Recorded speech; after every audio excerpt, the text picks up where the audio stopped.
My name is Ed McNeill. I'm president of Lodging Media. I'm here today with a longtime friend and an industry expert, Anthony Falor with 10X. And good morning. Good morning. Great to have you with us, and thank you for spending time with us. Well, I think there can't be a better time or a better interview than speaking with you this morning because of what 10X does and given what's going on in the hotel industry, especially as it relates to brokerage. So I wanted to get a few words from you this morning and tell us what you see in the marketplace. Sure. As it relates to acquisition and... So acquisitions and dispositions, certainly the mood of this conference this year versus last year, a lot more positive. There's a lot more deal making going on in the conference, which I think is great. Deal volume started picking up again in the fourth quarter of last year. We're seeing robust deal volume for the first quarter of this year, which I think is very positive. In October of last year, when the Fed announced that interest rates were basically not going to be raised anymore, I think that gave people some finality, and they can underwrite and they wouldn't be surprised. So that really helped. But the prognosis for this year, I think we're going to have a robust deal flow, and we'll have a lot of transactions. They certainly won't be at the 21 level, but I think they'll be better than last year. Do you see a lot more properties are being listed or going to auction? Based on compared to past years. Yeah, I mean, we did about $1 billion in transactions last year. We continue to have robust pipelines, and obviously in our development from early 2010, we've come a long way. And our site sells cash flowing assets. They sell the gambit. They sell select service, limited service, full service assets. All brands are represented. Our largest hospitality transaction historically has been $53 million, but our sweet spot is really the kind of 4 to 25 million range is where we make most of our transactions. When the brokers come to you, how long is the property usually on the market, and why do they come to you?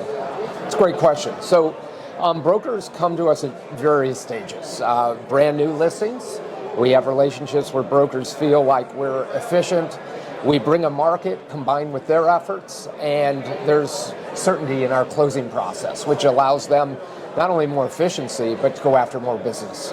When I say the gambit, we do a lot of deals with brokers, first time out to market.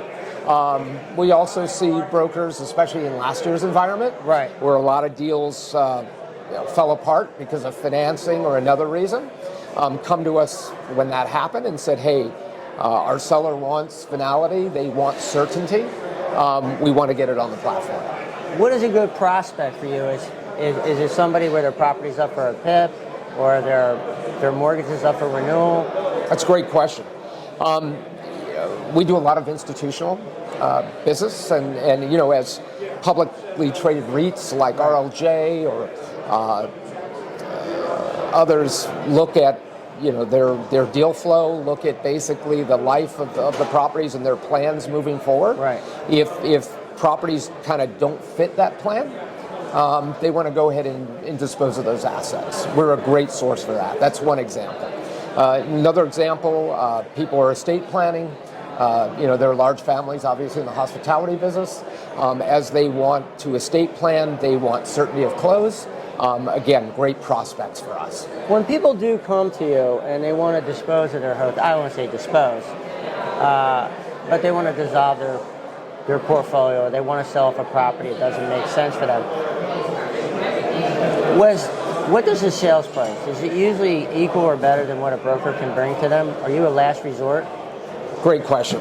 No, if you talk to most brokers that utilize our platform as well as the actual sellers, we're definitely not a last resort. Criteria for sellers is many times different, right?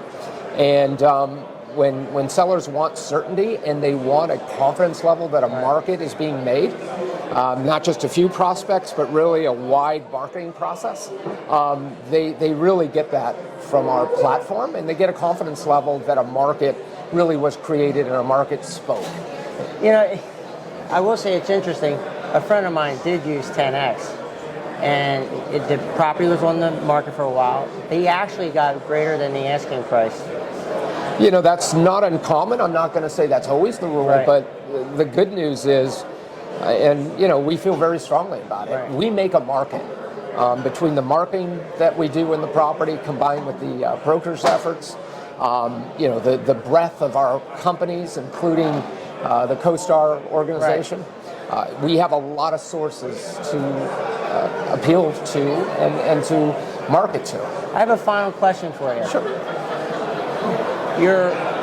The people who come to you and the brokers that come to you, do a lot of the people who are the buyers and the sellers, are they in other areas of commercial real estate? That's a great question. We, in hospitality, as you know, it's kind of incestuous. Right. We do a lot with buyers and sellers. As a matter of fact, many buyers become sellers on our platform because of the experience, right? Right. Brokers, as they understand our process, and we're very blessed to do lots of business with major brokerage firms like CBRE and others that you are very well aware of. Yes. You know, they love the certainty of our close. They love the predictability of our process and how clean it is. That being said, we do get folks, particularly the last few years, that actually are coming out of office or other commercial areas, buying hotels because, you know, they're looking at their portfolios. They'd like to have balance in their portfolios. And when you look at our cap rates, you know, relative to historically multifamily or some other commercial areas, ours is a coupon and it's predictable. So, you know, we do see buyers, and now we see some sellers that are coming, you know, from those other commercial areas now into hospitality. Right. Well, I want to thank you for your time today. I think it was a great Q&A here. Well, thank you very, very much. Look forward to talking to you a year from now to see how great things year. change. Thank you. Thank you.